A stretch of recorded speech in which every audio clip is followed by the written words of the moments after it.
Hello दोस्तों, welcome to my channel. दोस्तों, आज की वीडियो में हम लोग बात करने वाले हैं सीजीएल एग्जाम 2023 टीयर 1 के बारे में, जिसमें आप देख सकते हैं कि 4 अगस्त को पूछे गए शिफ्ट नंबर 3 में जितने सारे क्वेश्चंस होंगे मैथमेटिक्स का, इन सबको हम लोग आज डिस्कस करने वाले हैं बेहतरीन तरीके से। तो आइए शुरुआत करते हैं, चलते हैं सीधे मैथ्स के सवालों की तरफ।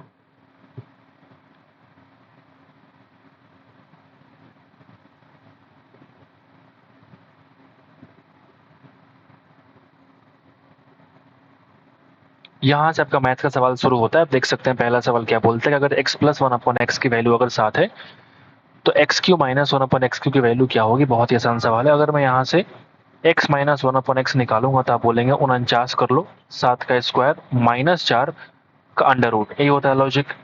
ये हो जाएगा अंडर रूट 45, इसका वैल्यू हो जाएगा x minus one upon x की वैल्यू हो जाएगी।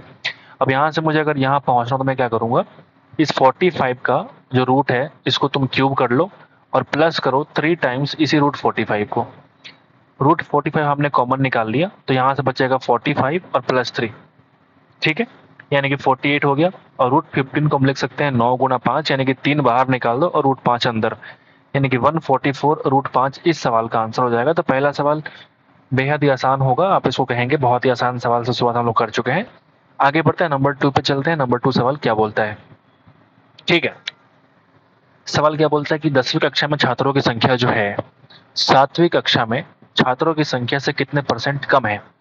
तो 10वीं में अगर आप चेक करेंगे तो ये कितना हो जाएगा 60, और 7वीं में अगर आप चेक करेंगे तो आपको मिल जाएगा 95। तो यहाँ से आप कर सकते हैं 95:60, यानी कि 19:12। कितना कम है तो आप बोलेंगे 7 कम है, किस बेस पे, 19 के बेस पे, इंटू कर लो 100%, ठीक है। तो अगर तुम, ठीक है, अगर तुम यहाँ पे लॉजिक चेक करोगे फास्ट कैसे कर पाएंगे, तो तुम अगर सिंपल तरीके से देखो यहाँ पे कि अगर 10% की बात करूंगा तो आप देखेंगे यहाँ पे 1.9 होगा।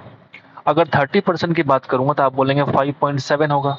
अगर 40% की बात करूंगा तो आप बोलेंगे 7.6 होगा। अब ये जो 7 वैल्यू है ये कहीं ना कहीं इन दोनों के बीच में लाई कर रहा है।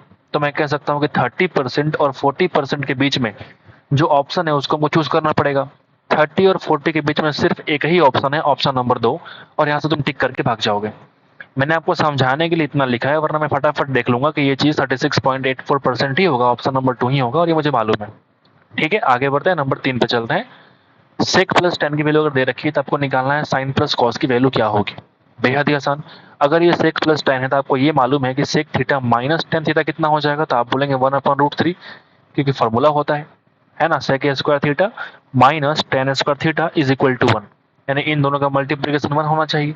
अब यहाँ से मुझे 2 सेक की वैल्यू मालूम है, √3 प्लस 1/√3, तो यहाँ से मैं सेक थीटा निकाल सकता हूँ √3 प्लस 1/√3 और बाई 2। बोलिए, तो 3 प्लस 4/2√3, इसको तुम काटोगे 2 बार में, यानी कि सेक की वैल्यू होती है 2/√3, तो थीटा की वैल्यू 30 डिग्री।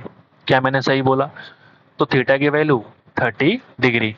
अब यहाँ तो वैल्यू पटक दो, 1/2 प्लस √3/2, यानी कि √3 plus 1/2। Option number 4 is the required answer. Number 4 पे आते हैं, ठीक है। एक निश्चित अवधि के लिए 986 रुपया साधारण ब्याज पर 5% की दर से समान अवधि के लिए 1296 साधारण ब्याज से 62 रुपया कम है। आपके सामने ये कह रहा है कि भैया टाइम तुम्हारा क्या है, सेम है, कोई दिक्कत नहीं। रेट तुम्हारा क्या है, समान दर से, ठीक है, 5% की दर से 62 रुपया कम है। तो प्रत्येक धनराशि कितने वर्षों के लिए निवेश की गई थी आपको वो बताना है। तो मैं सिंपल तरीके से ये कह लूँ, अगर डायरेक्टली ये प्लस माइनस ना करके मैं सिंपल तरीके से ये बोलूं कि 986 और 1296 के बीच में कितने का अंतर है, तो 9 3 12, यानी कि 310 रुपया का अंतर है। यानी अगर ये मूलधन मैं मान लूं और रेट तुम्हारा 5%, कितने टाइम में तुम्हारा ब्याज कितना देगा, 62 रुपया। क्या मैंने सही किया? बिल्कुल सही किया। हमने क्या किया कि इन दोनों के अंतर का मैंने मूलधन लगा दिया, और यहाँ जो अंतर है वो तुम्हारा ब्याज हो जाएगा। तो 62 गुना 5 हो गया, 5 पचे 25 और ये 4, यानी कि टाइम की वैल्यू कितनी आ चुकी है, तो आप बोलेंगे 4 साल। टाइम आ चुके भैया 4 साल। आगे बढ़ते हैं, 5 पे आते हैं। ये फिर से पहला नंबर सवाल के जैसा ही, 9 का क्यूब करो प्लस 3 टाइम्स 9 कर लो, option number 2 is the required answer. Number 6 पे आते हैं। 12 बच्चों का एक समूह है जिसका एवरेज कितना है, वेट है, तो आप बोलेंगे 66 kg। ए और बी के स्थान पे दो बच्चे एक्स और वाई आते हैं, मतलब यहाँ पे ए और बी जो है वो चले जाते हैं और एक्स और वाई जो है वो आ जाते हैं। ठीक है, तो नया औसत भार जो है 65 kg हो जाता है। मतलब मैं कह सकता हूँ कि 12 बच्चे अभी भी हैं, दो के जाने के बाद दो आ गए हैं, मतलब 12 के जगह पे यहाँ पे एवरेज कितना हो गया 65 kg। बोलिए एवरेज कितना हो गया 65 kg। अब तो मैं सिंपल तरीके से मैं ये कह सकता हूँ, अब यहाँ पे देखो पहले आगे पढ़ लेते हैं कि ए का भार बी के बराबर है, मतलब यहाँ पे ए और बी जो चले गए हैं दोनों बराबर थे, और एक्स और वाई जो है दोनों क्या हो जाएंगे बराबर हो जाएंगे। बिल्कुल ठीक है। एक और बच्चे सी को शामिल किया जाता है जिसका औसत भार अगर एवरेज सेम ही रहता है तो मुझे सी को शामिल करने से फर्क नहीं पड़ता, फर्क नहीं पड़ता। ठीक है, तो आपसे कह रहा है कि ए की भार ज्ञात कीजिए, कोई बात नहीं, ए की भार ज्ञात कीजिए, बढ़िया सवाल है ये। तो मैं अगर ये बोलूं कि यहाँ से ए बी चला गया, ए बी चला गया, तो ए बी के जाने से एवरेज में कितना फर्क आ गया, तो आप बोलेंगे 65, यानी कि 1 kg हमारा नेगेटिव हो गया। कितने लोगों के ग्रुप में, तो आप बोलेंगे 12 लोगों के ग्रुप में, यानी कि -12 kg हो गया। किसके आने से, तो इन दोनों के आने से और इन दोनों के चले जाने से, यानी इन दोनों के आने से 12 kg का फर्क, यानी कि बटा 2 करूं तो इन दोनों का एवरेज वेट जो है -6 kg है जाने वाले से। समझ गए बात, -6 kg है जाने वाले से। अगर अभी का एवरेज तुम्हारा 65 है तो +6 करो, 71 kg ये तुम्हारा जाने वाले का एवरेज वेट है। और जितना ए है उतना ही बी है, मतलब मैं कह सकता हूँ कि ए और बी का जो एवरेज वेट है इक्वल वेट है 71 kg। तो ये सवाल तुम्हारा इस शिफ्ट का बढ़िया सवाल है। तो आगे बढ़ते हैं, नंबर 7 पे आते हैं। ठीक है, पुस्तक क्रैमुल उसके विक्रैमुल का 92% है। अगर मान लिया हमने सीपी और एसपी लिखा, अगर विक्रैमुल तुम्हारा 100 है तो सीपी कितना हो जाएगा 92। पुस्तक के बिक्री पर लाभ परसेंट कितना होगा आपको बताना है। देखो 23:25 का रेशियो। अगर आप ऐसा नहीं करना चाहें तो आप ऐसे कर सकते हैं कि यहाँ पे कितने का फर्क है, तो आप बोलेंगे 8 ज्यादा है, किस बेस पे 92 इंटू कर लो 100%। फिर तो कटना ही पड़ेगा, मुझे लगा कटना नहीं पड़ेगा, काटना तो पड़ेगा ही। तो यहाँ देखो अगर आप 200/23 करेंगे तो आपको दिखेगा कि ये जो वैल्यू आने वाला है 8.25 अगर होता तो पूरा पूरा कट जाता, लेकिन 23 है तो 16 कम हो जाएगा, तो 16.0, तो ये हो जाएगा 160, यानी कि 23 6 से करोगे तो हाँ 8.6 प्लस समथिंग आने वाला है, ये परसेंटेज आएगा। तो option number 4 is the required answer होगा। तो इस शिफ्ट में मुझे कुछ सवाल खास देखे नहीं अभी तक। अगर त्रिभुज एबीसी की बात करोगे यहाँ पे, जिसका बी कह रहा है कि समकोण है, एक त्रिभुज हमारे पास एबीसी है, ठीक है मेरे भाई, जिसमें आपसे कह रहा है कि बी जो है वो समकोण है और सी का जो एंगल है वो 60 होगा, तो ये तुम्हारा ऑटोमेटिक कितना हो जाएगा 30 के बराबर। अगर ए बी की लंबाई 3 सेंटीमीटर, तो आपसे कह रहा है कि बी सी और ए सी की लंबाई क्या होगी। तो 60 के सामने अगर 3 है तो 30 के सामने कितना हो जाएगा 3/√3, और 90 के सामने 3 का डबल यानी कि 6 सेंटीमीटर। ओ सॉरी, 90 के सामने क्या होता है 30 के सामने का डबल, यानी कि 3/√3 इंटू 2, 3/√3 इंटू 2। तो अगर आप BC की वैल्यू निकालेंगे तो कितना आ जाएगा बताइए। अगर आप BC की वैल्यू निकालेंगे तो ये कट जाएगा √3 बार में, और ये कट जाएगा √3 इंटू 2 यानी कि 2√3। तो एक ये हो जाएगा और एक ये हो जाएगा। Option number 3 is the required answer. बेहद ही आसान आसान क्वेश्चन हैं इस शिफ्ट में मेरे हिसाब से। आगे का पता नहीं, अब तक का मुझे ऐसा लग रहा है। सरकारी नौकरी करने वाली जनसंख्या का परसेंट आपको दे रखी है। पहले ये क्या कह रहा है, पहले हम वो देख लेते हैं जरा। देखो कि वृत्त आलेख का अध्ययन कीजिए, और हाँ, तो ये राज्यों की जनसंख्या का परसेंट है। इसमें क्या है, स्टेट का पॉपुलेशन है। पहले हम ये लिख देता हूँ मैं ताकि क्लियर हो जाए। ये क्या है, ये भैया स्टेट का पॉपुलेशन है, और उस पॉपुलेशन में से जो सरकारी नौकरी करने वाली जनसंख्या है वो इस तालिका में दिखाया गया है। ठीक है, वो इस तालिका में दिखाया गया है। सवाल क्या पूछता है जरा हम वो देखते हैं। ई में सरकारी नौकरी करने वाली जनसंख्या, ए में नौकरी करने वाली जनसंख्या का अनुपात कितना है। ई और ए की बात कर रहा है, तो अगर मैं ई की बात करूं तो यहाँ पे देखो ई कहाँ पे है, ये वाला ई है तुम्हारा, ABCDE। ठीक है, तो यहाँ पे ए स्टार्टिंग में ये है, तो ABCDE, ये जो अनुपात है ये आप देखेंगे 14% है। कितना लिखा हुआ है वो 14 है परसेंट। ठीक है, और ए की बात करूं अगर, तो ये आप देखेंगे 19%। ये ए का परसेंट है और ये ई का परसेंट है, ऐसा कुछ यहाँ पे देखने को मिल रहा है। और ई में ई का 28%, यानी कि 14% का 28%, और ये मुझे रेशियो निकालना है 19% का। ये कितना है सरकारी नौकरी 42%। समझ गए बात? परसेंट परसेंट काट के हटाओ, 14 गुणा 2, 14 गुणा 3, ये बन जाएगा परसेंट परसेंट काट के हटाओ 28:57। बेहद ही आसान आसान क्वेश्चंस पूछे गए इस शिफ्ट में मेरे हिसाब से। आगे बढ़ते हैं। परीक्षा में 20% अंक प्राप्त करने वाला छात्र 30 अंकों से अनुत्तीर्ण हो गया, मतलब 20% के बाद अगर वो 30 नंबर और लाया होता तो पास हो गया होता। एक अन्य छात्र ऐसा है जो 32% नंबर लाया, लेकिन वो 42% एक्स्ट्रा प्राप्त करता है, तो मैं माइनस कर दूं तो क्या हो जाएगा, पासिंग मार्क हो जाएगा।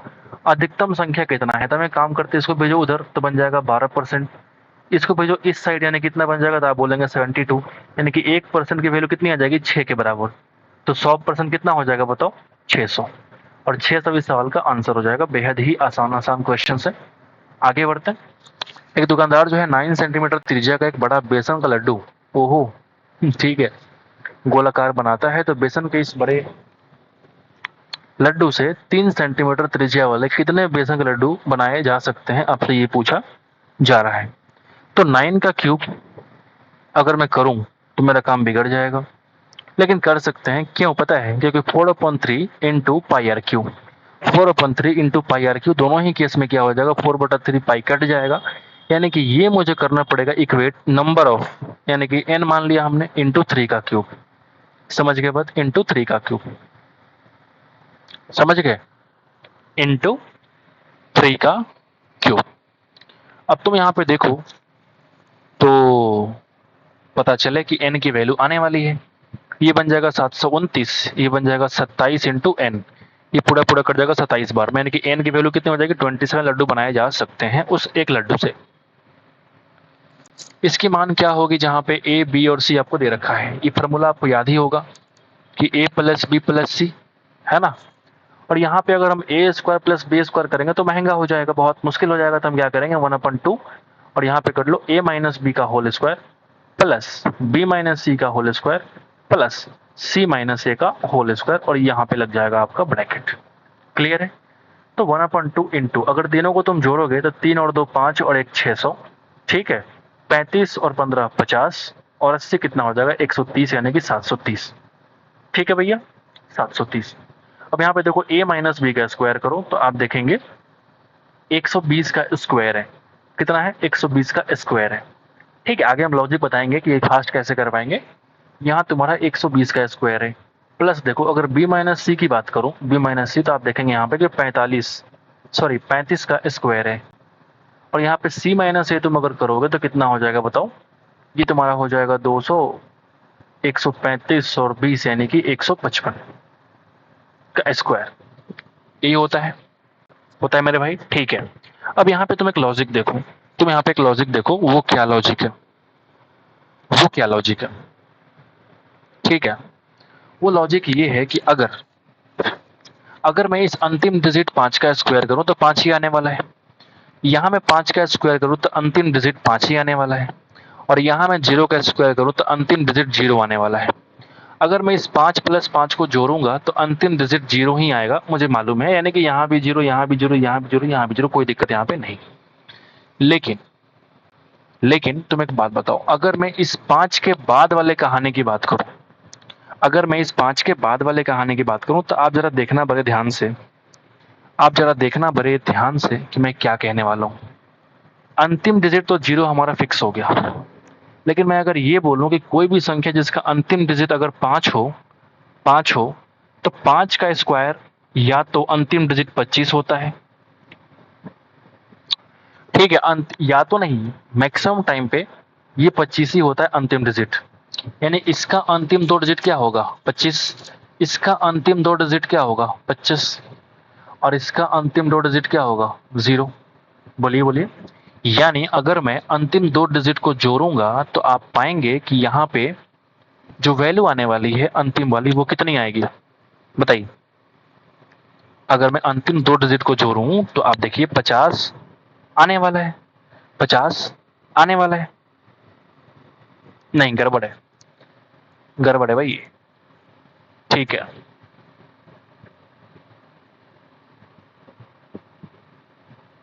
ये बढ़िया सवाल है, मैं इसको आसान समझ रहा था, ठीक है, ये कैलकुलेशन समझना पड़ेगा आपको, ठीक है। और एक बात तो क्लियर करनी पड़ेगी कि अगर मैं, हाँ एक और तरीका हमारे पास ये हो सकता है, मान लो अगर 2 से मैं काटूं इसको तो आप देखेंगे 2 तिया 6, 2 छक 12 और 2 पचे 10। तो यहाँ पे अंतिम डिजिट क्या आने वाली थी? 0। वो तो मुझे फिक्स पता चल गया था कि अंतिम डिजिट 0 होगा, ये तो मुझे मालूम चल गया था। उसके बाद क्या आ रहा था, मैं जोड़ा था तो 25, 25 और 00 यानी कि 50 आने वाला था। अंतिम डिजिट 0 और उसके बाद की डिजिट 5। तो यहाँ पे अंतिम डिजिट 5 और जोड़ने पे सेकेंड डिजिट क्या आ रहा है? 5। यानी कि अंतिम डिजिट यहाँ पे 5 ही हो सकता है, कुछ और तो नहीं हो सकता है। यहाँ पे देखो 3 है, यहाँ पे 3 है और यहाँ पे 2 है, तो option number 3 is the required answer. ये तरीका तुम्हारे पास बेस्ट तरीका हो सकता है गुना करने का। ठीक है, थोड़ा टाइम लग गया इसको इलेबोरेट करने में, लेकिन ये तरीका तुम्हारे पास बेस्ट है क्योंकि पहले से रट के नहीं आते, मैं आपके सामने ही करता हूँ जो भी करना होता है। तो जो भी है मेरे हिसाब से ये तरीका आप सही लगा सकते हैं कि अंतिम 2 डिजिट का निकाल लो, फिर आप चेक करो कि अंतिम 2 डिजिट क्या हो सकता है। या फिर अगर आपको ये भी नॉलेज नहीं है कि यहाँ पे क्या होगा, मुझे नहीं पता अंतिम 2 डिजिट क्या आने वाला है, बट ये मुझे मालूम है कि अगर यहाँ पे कुछ भी हो मुझे फर्क नहीं पड़ता। अगर मैं 5 अंतिम डिजिट मेरा रहा, 1 जीरो यहाँ से आने वाला है, 1 जीरो यहाँ से आने वाला है, मुझे फिक्स है कि 1 जीरो यहाँ से आने वाला है। उसके बाद अगर चाहे 1 रहे, चाहे 2 रहे, चाहे 3 रहे, चाहे 4 रहे, फर्क नहीं पड़ता। 5 के मल्टीपल में या तो 5 आएगा या तो 0 आएगा, 5 आएगा या तो 0, 5, 10, 15, 20, या तो 5 आएगा या 0 आएगा। यहाँ पे देखो या तो 3 है या फिर 3 है या तो 5, एक ही में है। Option number 3 is the required answer. उम्मीद करते हैं समझ में आ गया होगा। आगे बढ़ते हैं, तो वैल्यू पुटिंग है भाई। 8 इंटू √2 का स्क्वायर 2 कर लो प्लस 20 इंटू 1/4 प्लस 15। ठीक है, तो ये बन जाएगा भैया 5, 16, 5, 21 और 15, 36। एक वृत्त की जीवा है।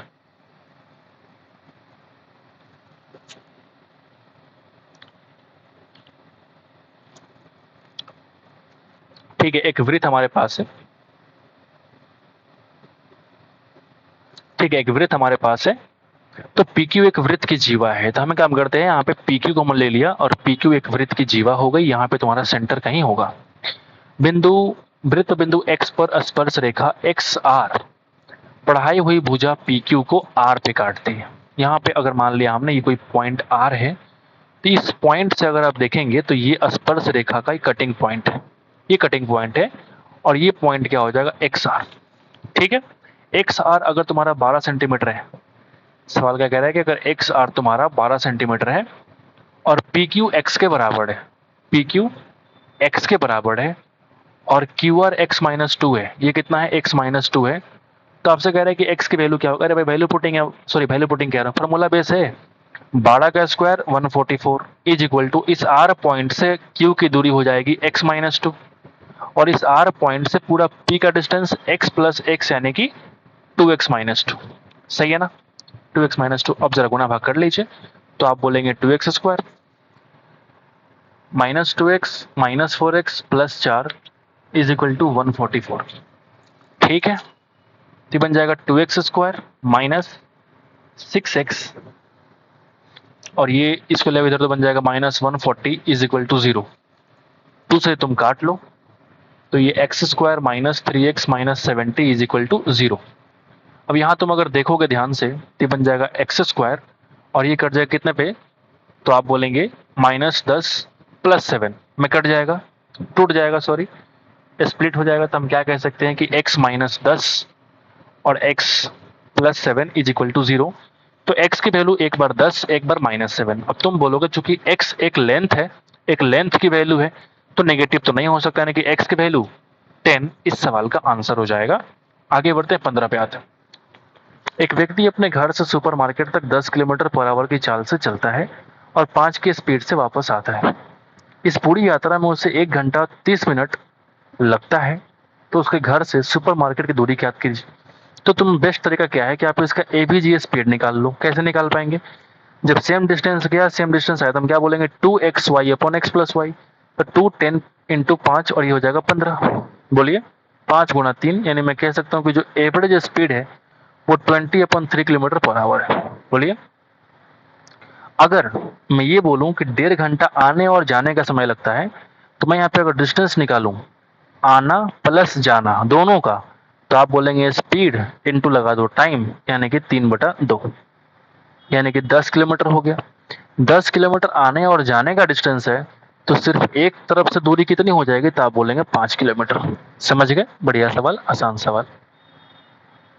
जी आप आ जाओ 16 नंबर पे कि मशीन सी द्वारा असेंबल की गई कितनी कारों को मंजूर किया गया। सी द्वारा असेंबल किया गया कितनी कारों को मंजूर किया गया।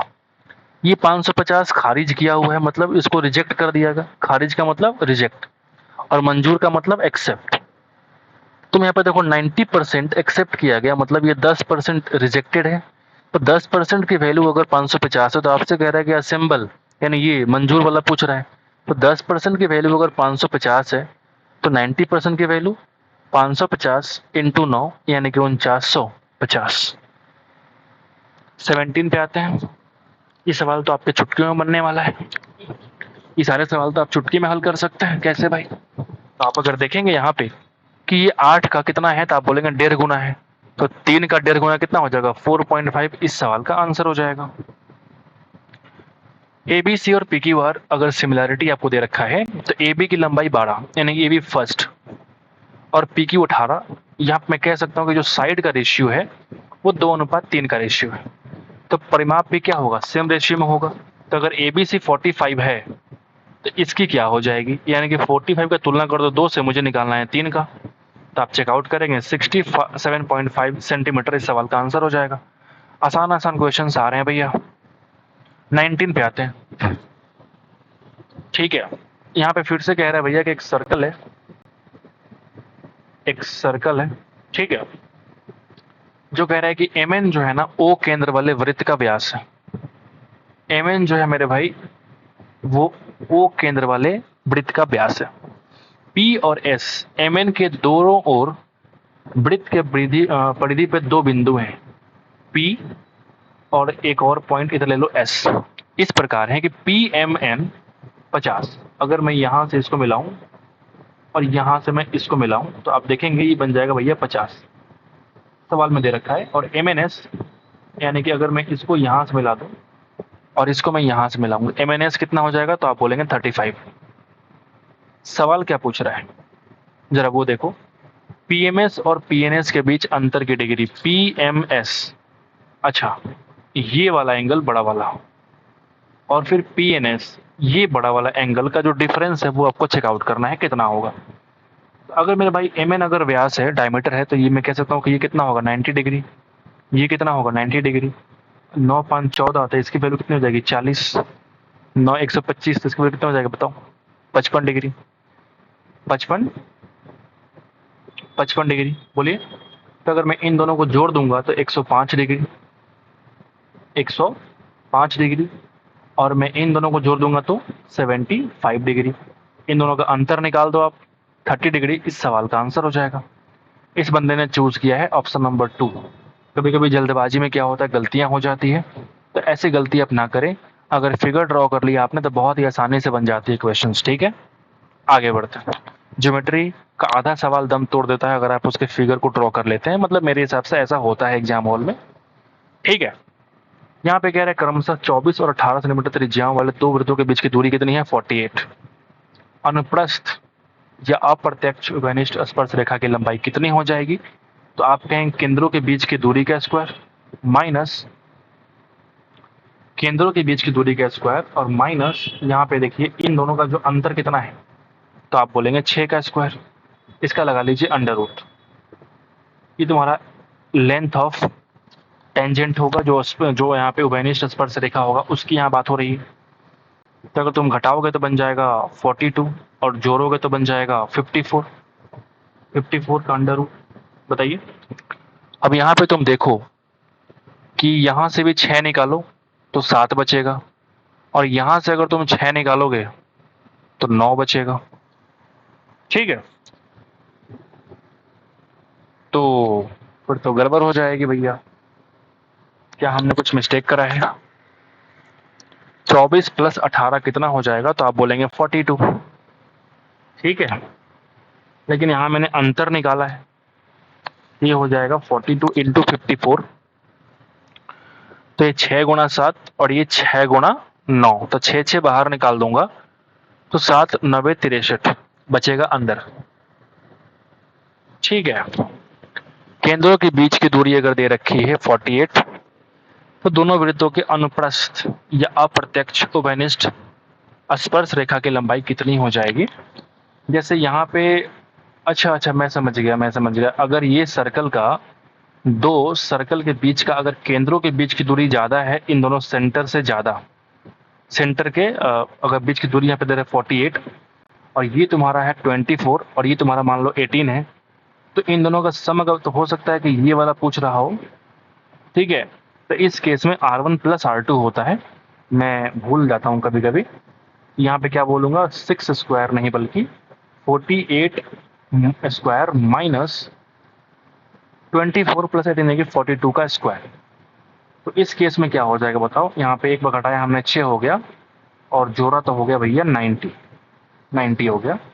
तो इस केस में देखेंगे आप, यहाँ से 6 निकाल लो, 6 बाहर, अंडर 15 ये सेंटीमीटर, ये तुम्हारा लेंथ ऑफ उभयनिष्ठ टेंजेंट। इस वाले केस में क्या होता है, फार्मूला ये लगता है, एक सर्कल जैसे ऐसे होता है ना, तो अगर ऊपर ऊपर से निकल जाए टेंजेंट, तो उस केस में जो एल की वैल्यू होती है वो under root D square minus R1 minus R2 का स्क्वायर होता है।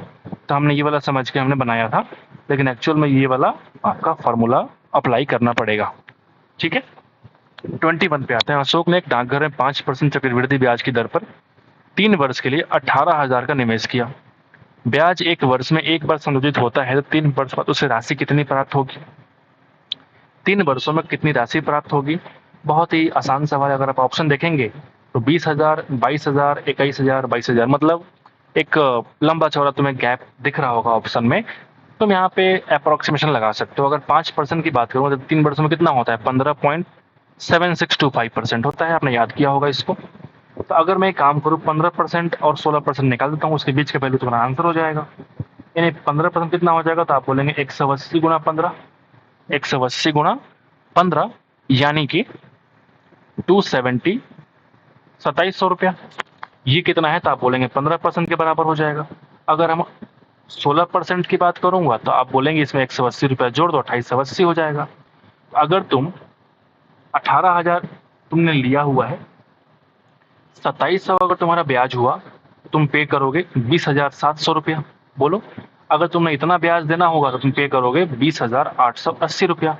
लेकिन जो एक्चुअल में आंसर होगा 15 पॉइंट समथिंग, वो इन दोनों के बीच में होगा। यानी कि 20,700 से लेके 880 के बीच का जो आंसर होगा वो इस सवाल का आंसर होगा। तो इस तरीके से आप फास्ट कर पाएंगे। मैं अगर मुझे करना पड़े तो मैं इस सवाल को 10 सेकंड में हिट कर दूंगा। मुझे आपको समझाने के लिए इतना सब कुछ जो जो जो तालमेल है वो करना पड़ता है, और मैं 10 सेकंड में हिट करके भाग जाऊंगा इस तरह के सवालों को। मुझे पॉइंट वाइंट से फर्क नहीं पड़ता। ठीक है, अगर आपको ये निकालना नहीं आता, मैं सिखाता हूँ आपको 5% 3 साल के लिए कैसे निकाल पाएंगे, मैं आपको सिखा रहा हूँ। आप क्या करना, पहले 5 का आप क्यूब कर दो, कितना हो जाएगा 125, 125 3 डिजिट का है, आपको लिखना सिर्फ 2 डिजिट है, कितना लिखोगे 25। एक हमारा कैरी हो गया, याद रखना। फिर 5 का पे स्क्वायर करो, कितना हो जाएगा 25। अब चूंकि 3 साल का है तो 3 से गुना कर दो, 25 तिया 75, और एक जो कैरी था उसको तुम जोड़ दो। और यहाँ भी तुमको 2 डिजिट ही लिखना है। अगर 2 से अधिक होता फिर से हम कैरी रखते हैं, यहाँ लगाओ डेसिमल। फिर अब 5 को 3 से गुना करो, ये हो जाएगा 15।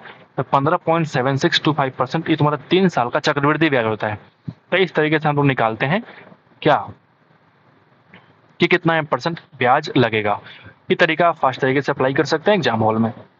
7 से भाग दिया तो 1 शेषफल बचा, उसके घन से अगर 7 से डिवाइड किया तो फिर 1 का अगर क्यूब करोगे तो शेषफल तो सेम ही रहेगा ना। तो option number 3 is the required answer. बहुत ही आसान सवाल था।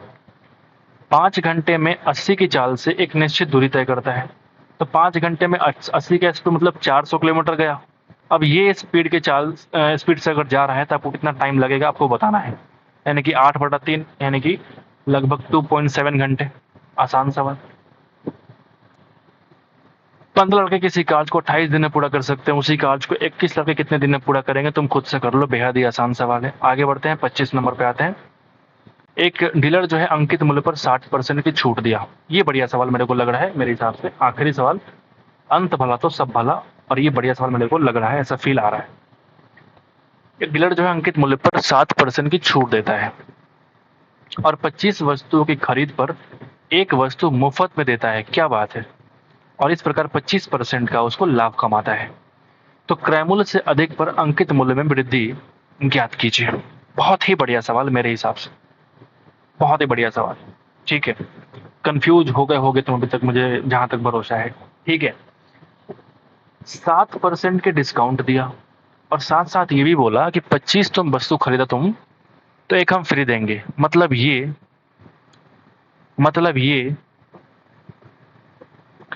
कि अगर एमपी तुम्हारा 100 रुपया है तो उसको तुमको 7% का छूट यानी कि 93 में तुमको मिल जाएगा। कि इसका सेलिंग प्राइस है, बोलो 93 में मिल जाएगा।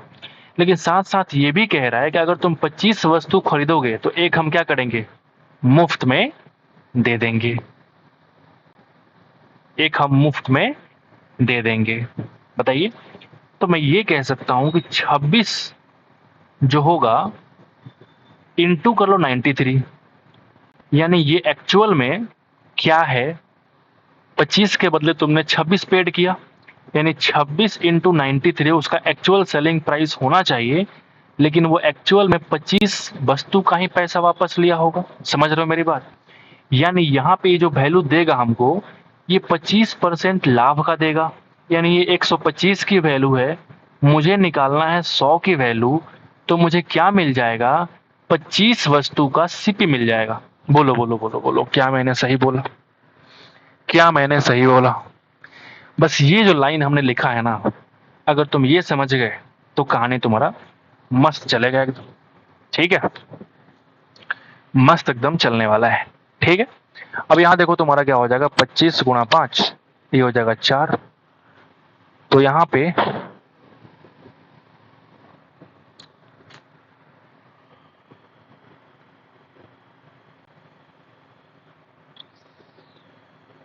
मैंने उल्टा लिख दिया मेरे हिसाब से। मैंने ये कह रहा था, मैंने उल्टा लिखा है पे देखो, यहाँ पे 26 नहीं बल्कि यहाँ 26 होगा, क्योंकि क्रैमुल उसको 26 वस्तु को पेड करना पड़ेगा और उसने दिया है सिर्फ 25 वस्तु। 25 वस्तु में ही 26 का हिसाब करेगा वो। ठीक है, और उसको जो कॉस्ट प्राइस पड़ गया वो 26 का उसको खुद का पेड करना पड़ेगा। ठीक है, और ग्राहक ने सिर्फ 25 का हिसाब दिया है। अब यहाँ से देखो 5 से कट जाएगा ये 5 बार में। ठीक है, तो और क्या हो सकता है बताओ? अगर मैं 2 से काटूंगा ये तो ये कट जाएगा 13 बार में। यानी सीपी की वैल्यू कितनी आएगी, तो ये आप बोलेंगे 930/13।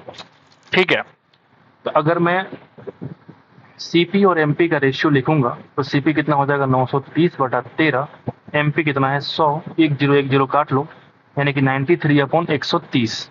ये तुम्हारा रेशियो है। तुमसे कह रहा है कितना अधिक इसमें मार्क किया गया है, तो आप देखेंगे 33 एक्स्ट्रा मार्क किया गया है। किस बेस पे, 93 के बेस पे, इंटू कर लो 100%। अब ये इसका जो है 9.3 इसका 10% होगा। समझ गए बात? 1.4 तो नहीं होगा। तो अगर मैं यहाँ पे देखो 37 है, 38 है, 39 है, तो मैं काम करता हूँ बीच की वैल्यू निकाल लेता हूँ, कुछ भी बीच की वैल्यू निकाल लेता हूँ। 38% निकाल लो, या फिर 39 निकाल लो, या फिर 40 निकाल लो, जो निकालना है निकाल लो। या फिर तुम गुना कर सकते हो, 3 से कट रहा है ना, तो 11 तो 33 और ये 31 इंटू कर लो 100%, यानी 1100/31 कितना हो जाएगा, 31 गुणा 3 यानी कि 93। ठीक है, 17 0, तो ये बन जाएगा आपका 93 17 0।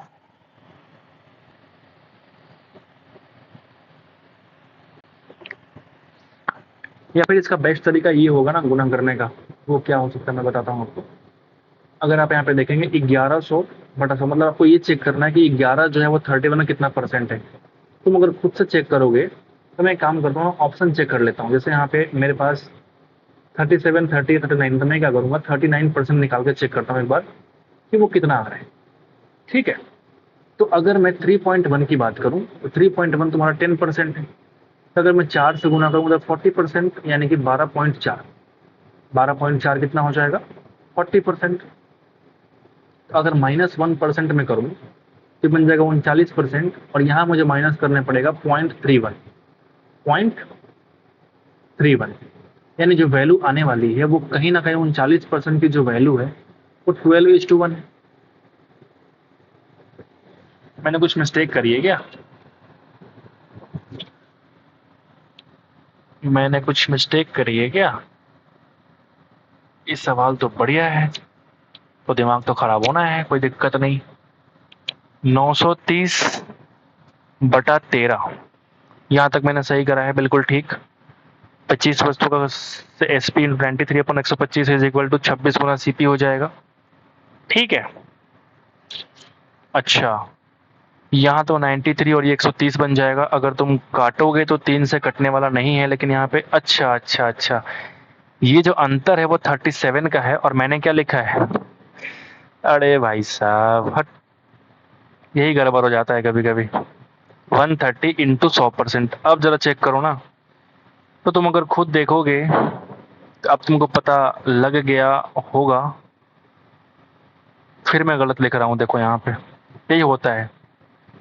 93 करना पड़ेगा ना बेस। ठीक है, अब यहाँ से मैं काम करता हूँ। अगर 10% की बात करो तो आप बोलेंगे 9.3 होगा, तो 40% कितना हो जाएगा बताओ? 9 चौका 36, 3 चौका 12, यानी कि 37.2। 37.2, इस 37.2 से थोड़ा सा ही कम कितना है? 37, यानी मैं कह सकता हूँ कि 40% से हल्का सा कम इस सवाल का आंसर हो जाएगा। ठीक है, तो कभी कभी क्या होता है, पहले से आप क्वेश्चन देख के नहीं आते हो ना, तो ऐसा हो जाता है कि आप डायरेक्टली आप सवाल को सॉल्व करते हो तो गलतियां हो जाती है। बट मैं जो समझाने की पूरी कोशिश कर रहा था, आप समझ चुके हैं इस बात को कि इस तरीके से आप इसका आंसर निकाल सकते हैं अप्रोक्सीमेशन से।